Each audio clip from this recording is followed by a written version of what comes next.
Hi, everyone. Welcome to Module 3, Week 3 of the semester. We'll be digging a little bit deeper into Gestalt, behavioral, and psychodynamic techniques. So, hopefully, these lectures and slideshows give you just a little bit of a platform to consider integrating some of these theories that you're likely already generally familiar with. Today, I'm going to try to dig a little bit deeper than what an intro course may have offered you, and want to remind you that if you're considering using any of these, please do make an effort to get extra training in each if you're interested. And as we approach your role play assignment, maybe there are some things in here that will help you with that. But overall, I really just want you to be watching this lecture and seeing what might be a good fit for you, maybe to try on, maybe to commit to, just experiment with in your mind and see what feels like it could be a good fit for you.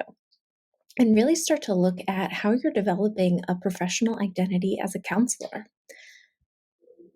So, we're going to start by looking at Gestalt, and this is just personally one of my favorites. And honestly, when I was in grad school, I always liked the concept, but it just seemed like there was so much going on and a lot to consider at one time. So, I shelved working from a Gestalt lens for years. And within the last few years, I've started going to trainings and incorporating more of my personal integration and approach with Gestalt. So, if it's interesting, but maybe feeling a little overwhelming, it's okay. You have time to let it simmer in the back of your mind for a while. And that's true for all of these that we're going to talk about. So, again, it's just one of my favorites. It's part of the humanistic and specifically existential theoretical foundation of Gestalt and really encourages and challenges clients to focus on the here and now. So, there's a number of ways that Gestalt practitioners do this through experiments, techniques, tools, and we'll talk a little bit about all of that.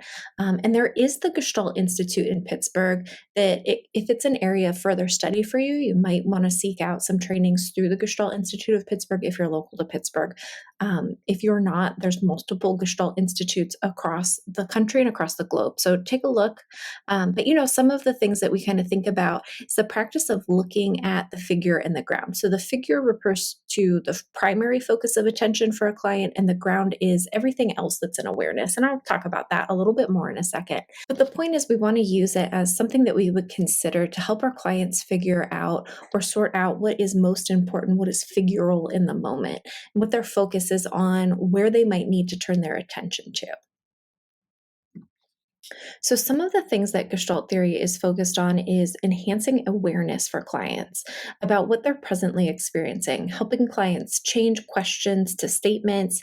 And this practice is helping our clients express themselves less ambiguously and encouraging more responsibility and more ownership of what they're feeling and thinking. So assuming responsibility or personal responsibility is part of the goals in Gestalt, and asking how and what rather than asking why gives us more concrete things for our clients to watch too, so that they can start to identify patterns in their life. And we want them to become more aware of the experience of their pain. So often we'll find across counseling theories that a lot of issues come from when people are avoiding pain. Gestalt challenges the client to stay present with themselves in every experience of emotion, including pain. Don't run from it, don't hide from it, experience it for what it is. And we'll find that a lot of the pain comes from a client bringing the past into the now. So there's this focus on the here and now versus the there and then. But the there and then is still important. And again, it relates to that figure ground concept. So there's a lot of design and art concepts related to Gestalt. So the way to consider this figure ground or here and now, there, then stuff is to think of a painting or a photograph you really like. There's a foreground and a background. There might be multiple figures in the foreground. We need to look at the picture as a whole to really understand it for what it is. If we only focus on one part or another, we lose the meaning. The face vase is one of the most common ways Gestalt uses to describe this holistic view of figure ground. So the question here is, what do you see, faces or a vase? And the answer is yes, you see them both. And maybe the client wants to talk about faces, but you're keeping the vase or the background in the back of your mind because without the vase, the faces wouldn't be so facey, right? Or they'd be different. And we really need both to understand the other. So this is an example of two figures. When thinking about working with clients, there are often more than two figures at any given time. Work, school, home, family pressure, financials, future goals, feelings of belongingness. That's seven figures right there. And then back to here and now or there and then. So we've got figures in the foreground and figures in the background, and they're all part of the story. So in the painting on the right, we've got 7 figures in the foreground, or is it 6? I can't tell if the black and white form in the middle is a dog or a blanket, but either way, it's important enough to be included, so we need to consider it. Then we've got the water, the boats in the back, there's a building, smoke, some industry is maybe happening in the background. They're all part of the story. So again, the goal here is holism. And the here and now of it is maybe focusing on one part while keeping the rest in mind, but also considering the parts in relation to the whole. What does the dog slash blanket add to the story? How did it get there? What feelings are coming up? I think actually it's not a dog or a blanket. I think it's that man's clothes. Yep. And the man closest to us is still completely clothed. So, what is being unclothed and also not in the water signify for the man in the middle? And I know I'm really focusing on the art part of this one, but I think it's just a really good metaphor to consider here. There's so many parts to stories. Each part is important. No figure is more worthy of talking about than another. And the goal here is for the client to make an intentional decision or choice to talk about the one that will get their needs met in the moment. Not saying the rest aren't important or aren't even that important in the moment, but we have to make a choice, and it has to be an intentional choice of where we're going to start. So we're constantly at a place of moving towards marrying how past events impact who we are today rather than just rehashing the past. You have a client getting stuck in a certain place. Think about, how does the past impact their current experience? So, noticing language, how clients form sentences, the words they choose, it all matters. And if you like narrative therapy, there's a piece of that in here. Consider the difference of meanings between, I just can't seem to find my way out of this pattern, versus, the universe wants to keep me stuck. One is taking personal responsibility and has openness towards creating change in a cycle. One blames the experiences on an external force. Body language is a similar thing that we want to be attuned to and very mindful of in ourselves and with our clients. Think about how our clients' body language might indicate what they're actually feeling or indicating something different than what they're saying. So, being able to help our clients develop that awareness of their insides and outsides and the discrepancies can help them be a little bit more congruent with their actions and behaviors. It's also important for us to pay attention to our own body language in the session. A lot of countertransference can come up, and a Gestalt therapist is going to use that countertransference as fuel for the therapeutic discussion and relationship. So if a client walks in and you notice that their shoulders are really tense and you notice your shoulders are also getting really tense in response to it, you might say like, "Ooh, I'm feeling a lot of tightness in my shoulders right now, and I'm noticing you might be holding tension in yours too. Can we like roll them back a little bit, or kind of just experiment with like sinking into our chairs a little bit more?" So together you can get to a place of calm and ease while experimenting with how the body is moving. And this graphic illustrates the Gestalt concept of zones of awareness. And I think it's a really lovely concept that you'll see overlaps with many other theories in various ways. But it's the idea of building awareness of those figures that aren't all happening externally, right? So some things are external, like sights, smells, sounds. And a lot of what happens is also internal, like our thinking, our belief systems, that stuff that CBT loves us to focus on. And then there's also an inner zone that goes beyond feelings into body sensations.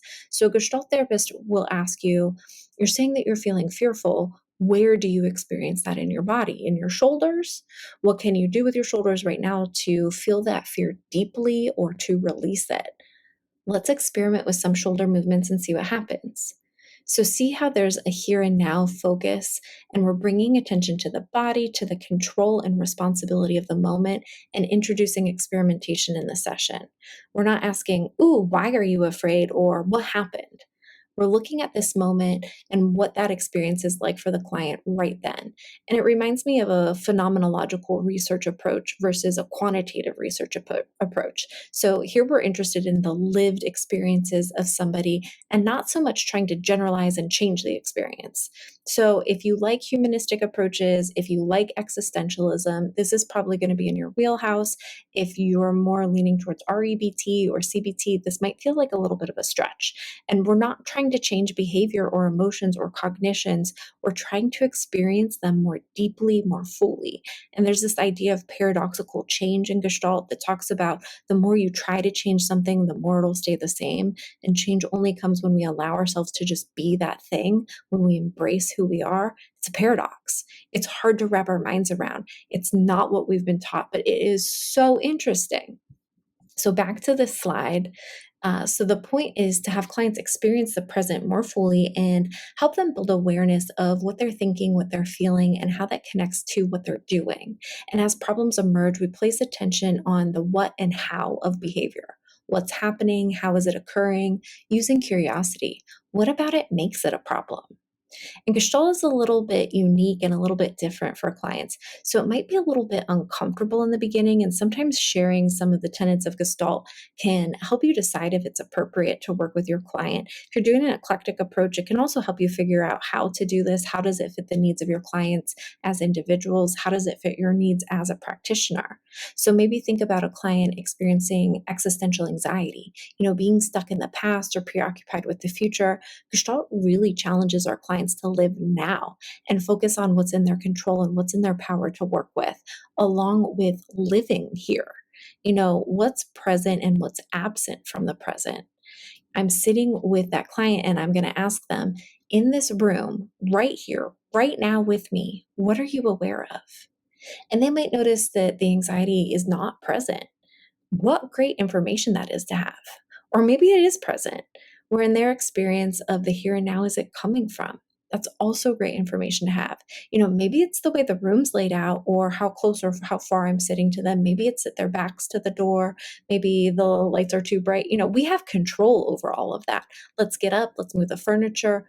We're in this control of our environment and we're not imagining. I love imagining, but it's not necessarily that real. We want to try to anchor into reality, stop unnecessary thinking, and focus on the senses, focus on the things that are within their physical awareness, express rather than trying to rehash or be in judgment. So we just want to encourage clients to move away from the tendencies to manipulate, explain, justify, or judge things that are taking them from their environment. We might tap into something dialectical and recognize that things are both pleasant and unpleasant. So, not limiting awareness to just what's pleasant or what's unpleasant because it gives us a skewed sense of reality. Thinking about how to reevaluate the use of words or like should or ought. And where are those expectations of the shoulds and the oughts even coming from? So, encouraging clients to shift expectations more towards themselves and what they want for themselves, and perhaps away from what they learned from others, which is a lot of maybe how they were raised. Taking full responsibility for actions, feelings, thoughts, and surrendering to being as you are. So Gestalt is a really specific way to work with clients, but it's also open. It's a way to practice from a humanistic and existential perspective. And so from a Gestalt perspective, psychological problems are really considered as a conflict between two aspects. Gestalt is non-pathologizing, which doesn't necessarily mean you can just throw your DSM out the window, but we're not necessarily going to use the diagnostic labels. Those tend to take something away from the whole picture. We could call it generalized anxiety, or we could call it that it's a war between the should of the future and the realities of how past actions haven't been able to get our needs met. The second one paints a little bit of a better picture of what that person is really experiencing. So we're identifying the figure or the problem, we're building awareness of the external and internal in our feelings, and we're identifying polarities or discrepancies, and we're working to integrate it all into the whole. So we did zones of awareness. Another truly Gestalt thing is this cycle of awareness, or you might hear it be called the cycle of experience too. Gestalt really loves awareness and experience. Those are the buzzwords. It's not necessarily linear, but it is a cycle and it is cyclical.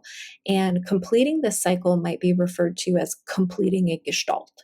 An example of showing a completion of a Gestalt is the experience of being hungry. So starting at the top and moving clockwise with sensation, our stomach growls, we have a physical sensation of hunger. In awareness, we recognize that we're hungry. Mobilization is when we think about what food we want to eat and we go searching for it. Action is we choose the food, we prepare the food. Contact, we actually eat, we're taking a bite of the food. Satisfaction, we've enjoyed the meal and we feel full. Withdrawal, we are for now satiated, neither hungry or uncomfortably full. And then that fertile void at the top, or you could maybe call it liminal space, is that space between a finished gestalt and a new cycle emerging where anything is possible. So that's an easy one. And we'll see people moving through the cycle in multiple areas of their lives, being hungry, needing to pee, choosing an outfit, choosing a partner, choosing a career. And we'll also see people get stuck in this cycle in sort of similar stopping points. And we'll also see people purposefully interrupting their cycles for various reasons. So, an example of that might be like, I'm hungry and I want to eat chocolate cake, but I don't have any chocolate cake and I don't have any ingredients to bake it and I don't have the money to buy it, so I don't eat. I remain hungry.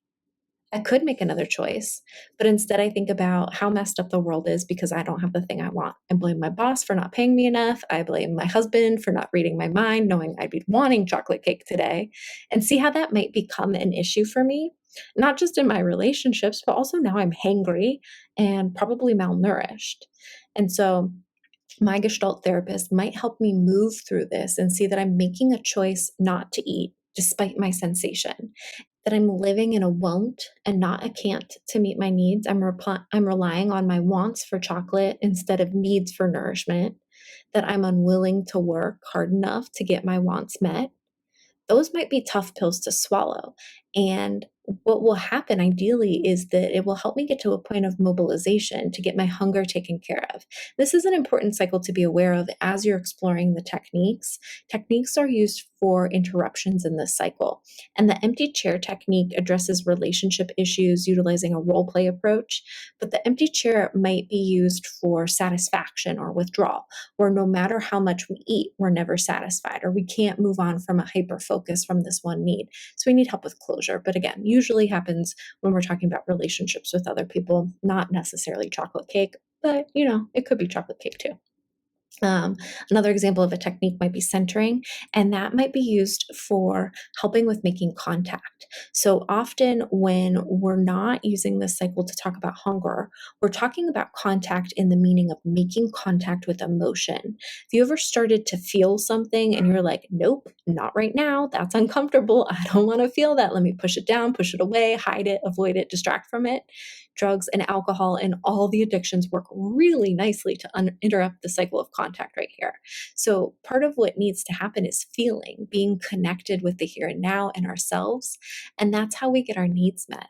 And I really like the Joseph Campbell quote: "The cave you fear to enter holds the treasure you seek." When we move away and avoid our feelings, the more we become them. And that's that paradox again. The only way to heal is to go within. So on this slide, there's a great list of tools to aid in processing, and your book covers these really nicely. So I'm not going to go in depth, but I'm happy to add some supplemental videos if you're interested in hearing more about any of this. I do just want to call your attention to the last one on the list, unfinished business. It's more of a concept than it is a tool, and it just means that emotional issues from the past are there and they're clouding the present-centered awareness. And when considering an integrated approach, you can use the tools and the skills and the techniques and the experiments in connection with other theories. That is a thing that people do. Just don't call it Gestalt therapy if you're doing that. Because remember, there's so much more to Gestalt than just the techniques. It's an entirely different way to conceptualize and interact with clients. And a lot of the pushback is that people are using the techniques often and use them incorrectly because they're not considering the whole person when they use them. So consider the cycle of experience, the zones of awareness, and please just be intentional with how you go about integrating these into your practice. And the same goes for techniques. You've probably heard about empty chair, maybe just because I talked about it if you hadn't before. But maybe you heard about it as connected to Gestalt, maybe not. Can we totally divorce it from the Gestalt tenets and still use it? I don't know. It has the possibility to be beneficial, but we can do a lot of harm when we don't understand why and where these techniques are coming from. So there's only 4 on this slide. Your book has a ton of additional ideas and even ones to try within a group. And I do want to call attention to, I have a beef with your book calling them techniques. Gestalt uses the frame of experiments, and I think this term is great for better or worse. It has some negative cultural connotations, so watch out there. But the point is there's no right or wrong. There's no one lesson to learn here. It's not a trick into getting an aha moment or changing behavior. It's something more akin to play.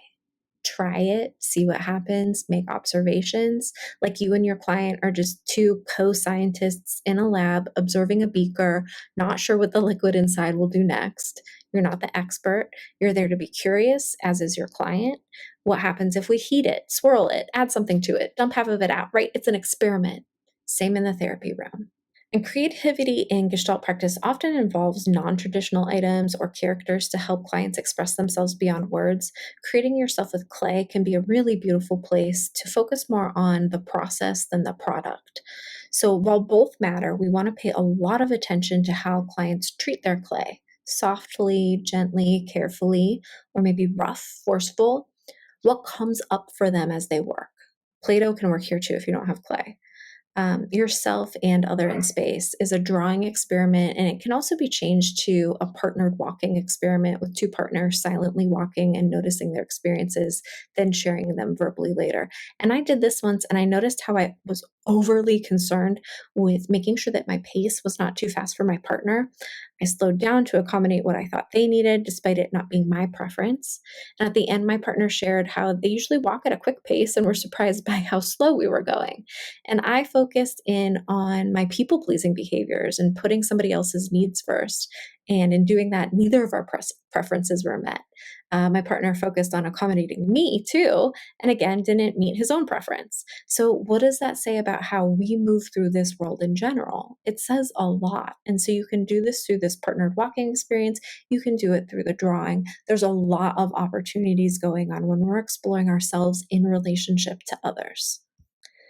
And speaking of ourselves in relationship to others, group techniques are amazing. Hot seat is one that I use frequently, and my group members just call it the check in process. Everybody gets a turn, and it can be confrontational in the sense that a fight will break out, but 99.99999% of the time, it's confrontational in the sense that people hold this person accountable to be honest, responsible, authentic, vulnerable, and remain willing to explore. Playing the projection is a really interesting one, and I really like that quote. I think that I probably used it already, maybe in the last slide deck, but it's that we don't see things as they are, we see them as we are. So that's projection. If we're accusing somebody of being manipulative, we'd want to try that hat on ourselves and see if it fits. So I'd say, I'm manipulative. And yep, I am. Maybe you're actually not at all. It's me. Hi, I'm the problem. It's me. So, my husband, who is very open about this next example, is doing some work on himself, and he loves to tell me that I'm selfish. But when he tries the hat on himself, he really connects to it. He recognizes that he is selfish. And often, when he's projecting onto me, it was because it was an example of a time when I put my needs before him. Remember the silent partner walking example? I'm working on putting my needs first as my own work. This can work really well in a group because opportunities for projection are bountiful. So this wraps up our Gestalt time, and I really wish we had a whole week or maybe even a whole class for this one. There's so much to explore. Dig into your book a little bit more. It goes a lot in depth with those specific techniques and experiments. If you want to see any in action, you can check out some of the videos below where I linked Fritz Perls in action. So you can see how the master did it, but also know that you're not trying to copy the master. You're not trying to copy Fritz Perls. You're trying to do this in your own way. Okay, so the next therapeutic technique that we've dug into a little bit is the behavioral therapy techniques. The important thing to remember about behavioral therapy is that it's really based on the idea of events that occur before a behavior is expressed. And we call those antecedents. And then there's consequences, and those are the things that occur after the behavior occurs. And so sometimes we look at things and we make it correlated or not correlated, and then help explore with the client. So looking at those, the idea of antecedents and consequences, and a lot of times we're getting to the goal of behavior therapy is behavior modification. So some of the key tenets of behavior therapy is built on the behaviors learned. There are always antecedents and consequences, whether it's punishment or reward types of consequences. And some of those things are in our control and some of them aren't. So there's environmental consequences of specific types of behaviors. So thinking about behavior that's work operant and generates consequences in the environment, and those consequences shape and control the behaviors. So, for example, if I don't tie my shoes, I'll trip and fall. Maybe not right away, but eventually, and I'll get hurt, maybe a skinned knee. And next time I put on my shoes, if I choose not to tie them again, the same thing could happen. There can be a cyclical aspect to it at times. And then replacement behaviors were part of the work. So, they need to be strengthened. Because I don't tie my shoes and I trip and fall and I bust my face on the concrete, I might just choose to walk slower. That could be a replacement behavior. Or I could be more careful, despite still leaving my shoes untied. The tying of the shoes is the behavior that needs to be strengthened. And that takes time. So, if behavior modification is the goal, it does require a little bit of practice as change comes. And oftentimes there's some coaching involved, like, hey, remember that skill you were learned? Now's the time to use it. Tie those shoes. So, the idea here is that behavior change doesn't happen overnight and it needs a lot of assistance and repetition for change, but that all behaviors have been learned and new ones can be learned. So let's start by understanding the types of behaviors that we might target in behavior modification. So there's appropriate behavior, so actions that are considered acceptable within a given context. We're working towards getting to appropriate behavior. There's deficiency, a lack of certain behaviors that are necessary or beneficial. There's excessiveness, so when a behavior is performed too often or too intensely. There's other appropriate behaviors. So, behaviors that are appropriate in some situations, but may occur at inappropriate times or contexts. For example, speaking up is generally a positive behavior, but it may be inappropriate during a quiet exam or in a movie theater. Then there's maladaptive emotional behaviors. And these are behaviors that are driven by strong emotional reactions, often rooted in fears or anxieties. So even if the person is capable of performing differently, these emotions may cause them to behave in maladaptive ways. All right, and on this slide, we're going to look at the ways to modify behavior. So, we're going to use several principles aimed at developing, strengthening, maintaining, or stopping behaviors. So, to develop a new behavior, we want to look at successive approximation. So, rewarding small steps that lead toward the desired behavior. There's continuous reinforcement involved, so we want to provide that on an immediate reward after each desired act. Negative reinforcement. So that encourages a behavior by removing an unpleasant stimuli when the desired behavior occurs. Modeling is demonstrating the desired behavior for the person to imitate. Cueing is those reminders. So giving a prompt just before the desired behavior is expected. So remember, like, we're going to need to tie our shoes when we put our shoes on. Then there's discrimination, rewarding a behavior only in specific circumstances to teach the person when the behavior is appropriate. When we move on to strengthening new behavior, we're going to look at decreasing reinforcement gradually. So we're going to delay that reward to encourage persistence without constant reinforcement, right? Because if there's constant reinforcement always in the mix, the person's going to learn to only do the behavior when the reinforcement is there versus when it's not there. And so maybe a way to think about this is going to work.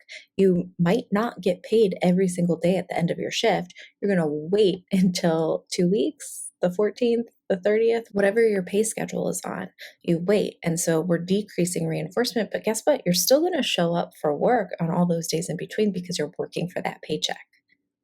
Then there's variable reinforcement, providing rewards intermittently to increase resilience and long-term engagement in behavior. This one's really interesting if you start looking at the social media addiction, video game addiction, gambling addiction. The issue with why those behaviors are so strong in the brain is this variable reinforcement. The rewards come at an intermittent, unpredictable schedule. So it keeps those behaviors right on cue because maybe you'll win this time. And then once we get that new behavior in there, we want to work on maintaining it. So we're going to use the strategies that I just talked about to ensure that the new behavior becomes a habit. So there might be some rewards in there still lingering, even though the behavior seems pretty solid. And then we also want to work on stopping the inappropriate behavior, right? Because we can't just learn the new one and strengthen the new one. We also have to work on stopping the old one or the one that was inappropriate. So we want to identify and apply techniques to reduce or eliminate those undesired behaviors. And then finally, that we want to modify the emotional behavior, addressing behaviors influenced by strong emotions such as fear and anxiety to encourage healthier responses. And we'll talk about systematic desensitization in a little bit, but that's one of the ways that we can work on modifying emotional behavior. So now let's look at the steps involved in a behavior modification program. So the first one is to assess the target behavior. So we're identifying the specific behavior that you want to change. Then we're going to measure the behavior to get data. We're tracking how often, how long, how intense the behavior is to establish a baseline. We're identifying that baseline. So we want to understand what's typical for that person before any intervention begins. We're committing to the program. So ensuring that both the client and the therapist are committed to the behavior modification plan. And then we're going to actually start that program. So we're going to implement the chosen interventions, which we're going to talk about a little bit in the next few slides. We're going to graph results, visually track progress over time to monitor changes in behavior. And we're going to evaluate those results and reach conclusions. So assess whether the behavior has changed in the desired way and adjust the plan if needed. So compared to the Gestalt that we just talked about, this is very step by step by step. It almost feels a little manualized. There's right and wrong answers. There's ways to go. We want to see the graphing results showing improvement, whereas Gestalt, it's a little bit harder to track progress sometimes. So, when beginning the behavior modification program, consider these potential interventions. There's positive reinforcement, so providing a reward to increase the likelihood of the desired behavior. So, hey, maybe you get a sticker each time you tie your shoes. Or negative reinforcement, removing an unpleasant stimulus when the desired behavior occurs. So, that might be like, okay, when you tie your shoes, you trip and fall less. Modeling, we're demonstrating the behavior that you want to see. So here I'm going to show you how I tie my shoes. Now you try. Prompting, reminding or cueing the client to perform the behavior. So remind them, hey, when you put on your shoes, you have to tie them. You can also make contingency contracts, so creating a formal agreement outlining the behavior goals and the rewards. This probably won't work for the tying the shoes example, but it will work for some other things that maybe we would look more for with adults. There's the token economy. So using tokens or points as rewards that can be exchanged for other reinforcers. And I know a lot of you have worked with kids or are currently working with kids. And I know that this is an especially popular one. Kids are super motivated by this, and even adults. The agency where I work, we do something similar where if you attend all of your scheduled IOP groups, you can end up building enough tokens to cash them in for Amazon gift cards or AirPods or a group pizza party. Adults go crazy for this stuff too. And I know that your book also talks about a family chip system that uses this token economy method and works to bring the family into the therapy and the family into the reward system. Then there's stimulus generalization or control. So ensuring the behavior occurs across different contexts. So not only in this space, we're not only tying our shoes at school, we're also going to tie them at home. Shaping is gradually modeling behavior by reinforcing successive approximations. So maybe if the tying the shoes example is a little bit difficult for the kiddo, we want to reward each time they put on their shoes and they say, I should tie my shoes. Boom, they get a reward. And then they also get a reward when they start to try to tie their shoes. And then they get a reward when they successfully tie their shoes, right? So rewards all along every single step of the way. Chaining is breaking a task into smaller steps and teaching each individual step. Fading is gradually reducing prompts or reinforcements as the behavior becomes more consistent. So, like I talked about, eventually we want to pull those reinforcers away. Maintenance is ensuring that behavior persists over time. So, we want to check in from time to time to make sure they're still doing it. There's that intermittent reinforcement that I already talked about as far as like gambling and video games. But rewarding the behavior occasionally, it builds persistence. And then there's discrimination training, teaching the client to distinguish between contexts where the behavior is appropriate and inappropriate. I'd say that tying your shoes is probably appropriate all the time.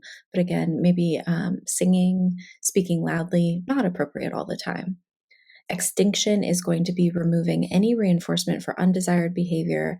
And then there's something called timeout, which is temporarily removing the person from reinforcing environment following undesired behavior. So It's what it sounds like. You might put a person in a timeout or just give them a break. If you find that they're singing really loudly in a movie theater, we might just pull them out of the movie theater and say, hey, you know what? It's not really appropriate right here and right now. But if you want to sing really loudly, let's go outside. It's appropriate there. Let's get it all out of our system.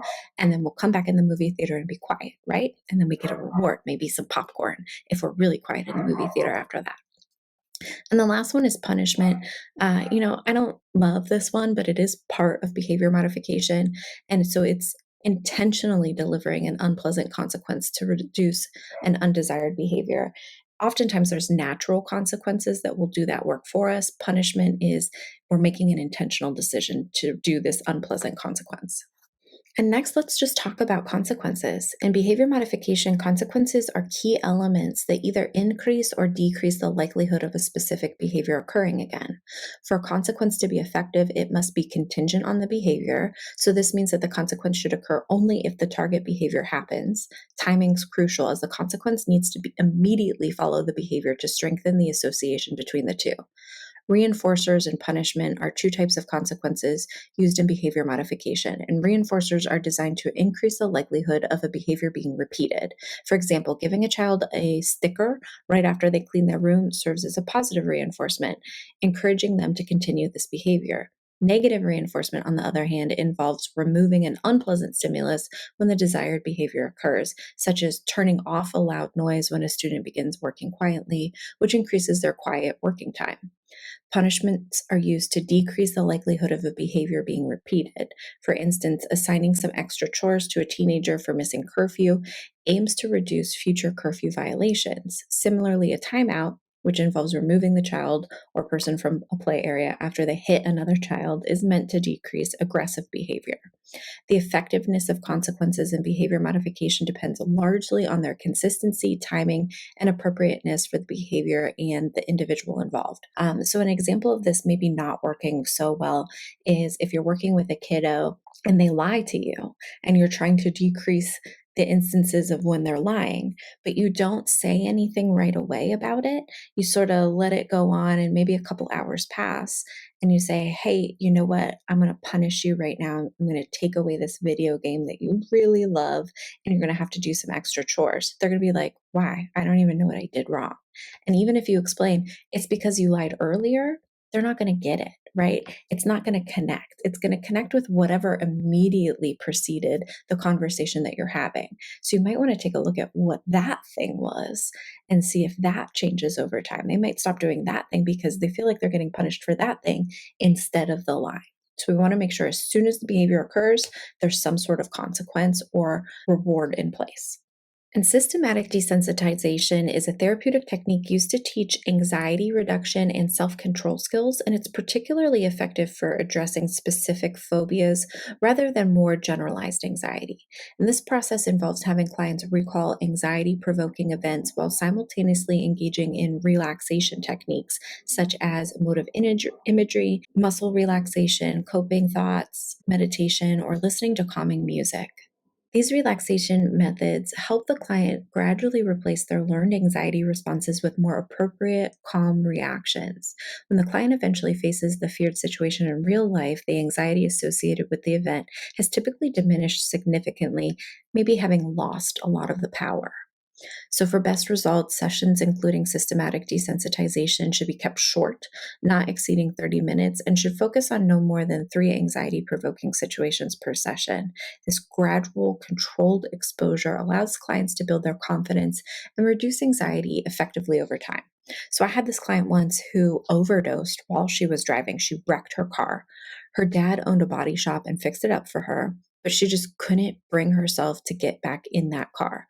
Dad didn't see a need to sell it and buy a new one when a perfectly good car was sitting in the driveway. He just didn't get it. So even with 2 years clean and sober, my client was taking the bus, Ubers, just couldn't get in her car. We talked about the trigger. We talked about the anxiety. We talked about the trauma. We celebrated the clean time. There was just no logical, analytical way to get her in this car. Her fear lived in her amygdala. And when fear lives there, we need actions or behaviors to fight it, not just thinking and words. She asked for systematic desensitization. She did some homework and saw that it might be beneficial for her. And I said, okay, I guess nothing else has really seemed to work. So I set her up. We did multiple sessions, just getting grounding skills, guided imagery, thinking about a safe space for her. We did 30 seconds of just picturing the car in the driveway. And we built this up for her to the place where she could consider that and then go back to her safe space, go back to some deep breathing. And then we built up to imagining her getting into her car, buckling her seatbelt. She was in total control. It was just imagination. She was safe in my office. And she told me when she wanted to stop, and we would always revert to doing some of those relaxation techniques. So this would go on for multiple cycles. We'll reschedule the sessions. We'll do a little bit more, just like the tiniest little bit every single week. We were working on taking her key out of her pocket. And a month later, we were imagining turning the ignition on. And it was this slow, gradual process. And then I had her start doing it at home with the physical car. And this was years ago that we did this in conjunction with her regular drug and alcohol therapy. And this girl, she ended up moving out of state. She drove that car to her new home and she is thriving. So this stuff is possible. Just go slow. And to help individuals manage shyness, initiate contact, and improve conversational skills, several behavioral techniques can be used. So, journaling. Encourage clients to journal instances when they missed opportunities to engage socially. This helps them reflect on situations and recognize patterns in their behavior. Self-talk awareness is teaching clients to pay attention to their self-talk during social situations. Identifying negative or self-defeating thoughts can be the first step towards replacing them with more positive, supportive ones. Role playing. Practice social interactions through role play. This allows clients to rehearse and build confidence in a safe environment. So just like my example of the car, it was a little bit of role play. We were role playing with the car. We were talking about what it would feel like, what it would look like.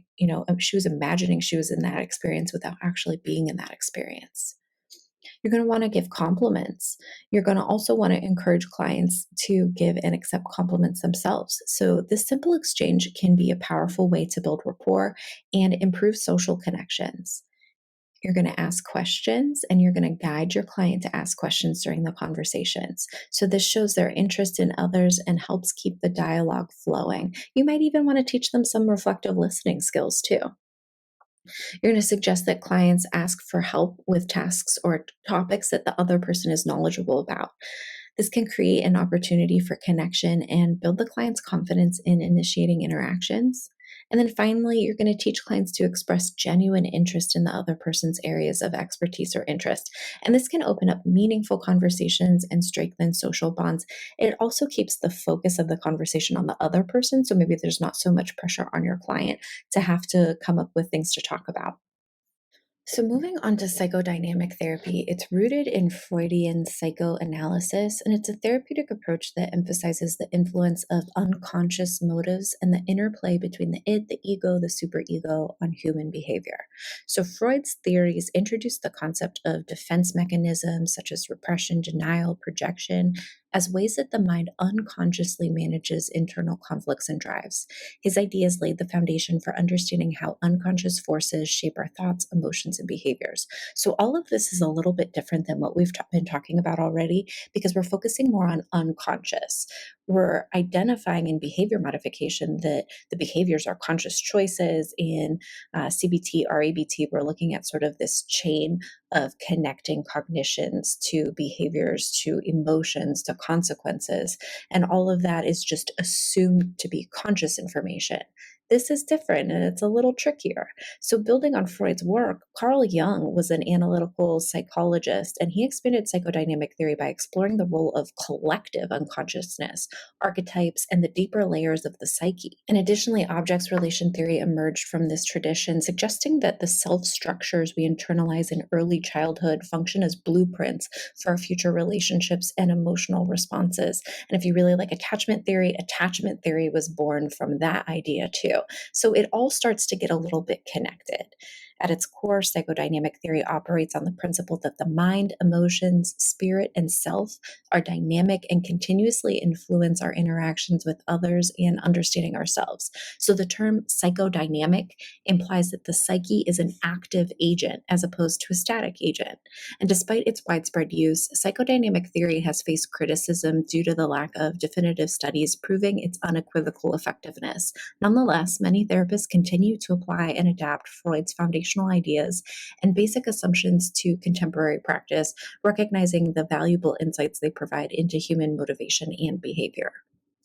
So, in psychodynamic theory, defense mechanisms are unconscious strategies that individuals use to protect themselves from anxiety and emotional discomfort. These mechanisms help manage internal conflicts and distress, often without the person being fully aware of their use. For example, denial involves refusing to accept reality or facts, effectively blocking external events from conscious awareness, while suppression is more conscious effort to push down distressing thoughts and feelings out of awareness. Reaction formation occurs when somebody unconsciously reverses their true feelings into their opposite, such as behaving overly friendly towards somebody they dislike. And similarly, projection involves attributing one's own unacceptable thoughts or feelings onto another person, deflecting personal distress. Other mechanisms include displacement, where emotional responses are shifted from the actual source of distress to a safer substitute, like taking out frustration from work on a family member. Rationalization allows individuals to justify irrational or unacceptable behaviors or feelings with logical reasons, thereby avoiding the true explanation. Intellectualization involves using logic and reasoning to detach from emotional stress and anxiety, minimizing the emotional impact. In undoing, a person attempts to reverse a thought or feeling by engaging in a behavior that symbolically negates the harm, such as excessive apologizing. Regression involves reverting to behaviors typical of an earlier developmental stage in response to stress or conflict, while sublimation redirects unacceptable impulses into socially acceptable activities, like channeling aggressive drives into competitive sports. Understanding these defense mechanisms is crucial in psychodynamic therapy as they reveal how individuals cope with and sometimes avoid confronting challenging emotional experiences. Identifying and working through these defenses can provide valuable insights into the client's inner world, ultimately promoting healthier emotional responses and self awareness. So, techniques related to old memories and traumas in psychodynamic therapy aim to help clients explore and process unresolved emotional experiences from their past, or what Gestalt would like to call unfinished business. One method involves writing down childhood memories and analyzing for any reoccurring themes, which can help uncover hidden emotions and patterns that have shaped current behavior. This reflective exercise allows clients to gain insight into how past experiences influence their present emotional responses. Emotional release techniques are also commonly used, encouraging clients to physically express emotions in ways such as yelling, deep breathing, or to breathe out the pain, or use imaginative exercises to imagine away distressing feelings. These techniques provide a way for clients to release built up emotions that may have been suppressed over time. A more structured approach is the elevator visualization technique. Clients are guided to imagine an elevator with however many floors is their age. So for me, 37 floors. I have a really tall building, but each representing a year of their life. They visualize themselves moving up and down the elevator, stopping at each floor to recall memories from different ages. As they descend through these floors, they're encouraged to pause and reflect on the thoughts and emotions that come to mind, staying with each memory until they retrieve any buried details. Once the exploration is complete, clients are guided to return to the present by bringing back the memories and insights that they've uncovered. Finally, they're encouraged to capture in writing what they saw, heard, and felt during this journey. This comprehensive technique enables clients to reconnect with their past in a controlled, therapeutic manner, facilitating deeper understanding and emotional healing from old wounds. Exploring the subconscious and altered states of consciousness often involves studying dreams to uncover hidden emotional patterns and unresolved conflicts. Dream studies are based on the belief that dreaming serves as a way for the mind to make broad connections between various experiences, emotions, and memories. Dreams help conceptualize dominant emotions by drawing on the memory schemas, episodic memories, and existing knowledge, often revealing deeper meanings and correlations with waking life. For example, unusual features in dreams might be products of figurative or symbolic thoughts, hitting at issues lurking just beneath the surface of consciousness. Different types of dream hold different, various therapeutic meanings. Traumatic dreams often indicate unresolved emotional issues. Recurrent dreams frequently appear during times of stress, reflecting ongoing inner conflicts. And anxiety dreams often represent threatening or punishing situations tied to personal fears or insecurities. The goal in dream analysis is to make the unconscious conscious, helping clients bring hidden thoughts and feelings into awareness. To facilitate this process, clients are often asked to record their dreams, even if only fragments are remembered. And of course, if Freud were here, he'd probably remind us that sometimes a dream is just a dream, unless it involves cigars, which in that case, it's probably something else entirely.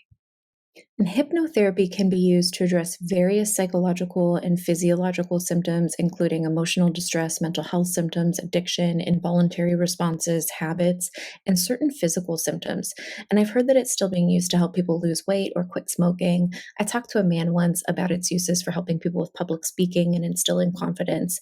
I think people think it's just a party trick now, but it can have some therapeutic uses. The technique involves an alteration of the conscious state to help access the subconscious mind where deeper issues and patterns might reside. So, to achieve a hypnotic trance, there's a couple ways to get there. I think the most common one that you're going to see in pop culture is a swinging object. So, clients focus on the moving object like a pendulum to induce a trance. The therapist can also have the client concentrate on their voice or a calming voice to guide the client into a relaxed state. You can also try counting backwards, and this method helps deepen the trance by focusing the mind away from conscious thoughts. You'd want to first measure susceptibility to hypnosis in your clients to make sure that it's even going to work for them. So there's a couple tests like the eye roll test, the light test, and the lemon test to see if they might benefit from hypnosis or could even get into a hypnotic state. And I do just want to give a word of caution here. Hypnotherapy should only be conducted by trained professionals due to its potential impact on a client's mental and emotional state. And I don't believe any of you are trained on this, so don't try it.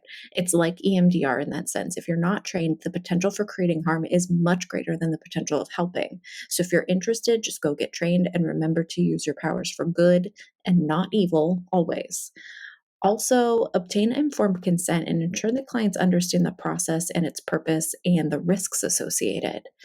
Be aware of the potential for false memories or unintended emotional distress.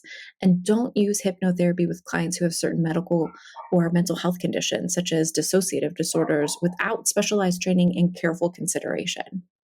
Thank you so much for being here today and engaging with the concepts that we've explored. We covered a lot of territory, moving from the present-focused experiential nature of Gestalt techniques to the structured, outcome-driven strategies of behavioral modification, and finally to the deep exploration of the unconscious with psychodynamic approaches. While these methods seem distinct, they all share a common goal, and it's to help clients achieve greater self-awareness, emotional freedom, and change. Each approach offers unique tools for understanding and working with clients. Gestalt therapy emphasizes being held in the present moment, helping clients connect with their immediate experiences and feelings. Behavior modification focuses on changing specific behaviors through reinforcement and practice, creating new patterns that support healthier functioning. And psychodynamic techniques invite us to look deeper, uncovering hidden motivations and unresolved conflicts that shape current behaviors and emotional states. All of these approaches complement each other by offering different lenses through which to understand the human experience. The beauty of integrating these techniques lies in the ability to tailor your approach to each client, drawing from different modalities to meet them where they are. And I want to hear from you. So, what concepts felt most relevant or surprising to you? Where do you see potential for integration in your own practice? What did you enjoy? What didn't you resonate with? Your feedback helps me refine our future lectures. And are there any specific methods that you feel excited to try in your practice? Or did the book cover anything that I didn't discuss today that you're eager to learn more about? Let me know. I can create extra lectures or point you in the direction of extra readings, videos, whatever you're looking for. Remember, your upcoming role play assignment is a fantastic opportunity to experiment with these techniques. Consider which approach or combination of approaches aligns with your style and the needs of your clients. Thank you again for your participation, and I look forward to seeing how you bring these ideas to life in your own practice.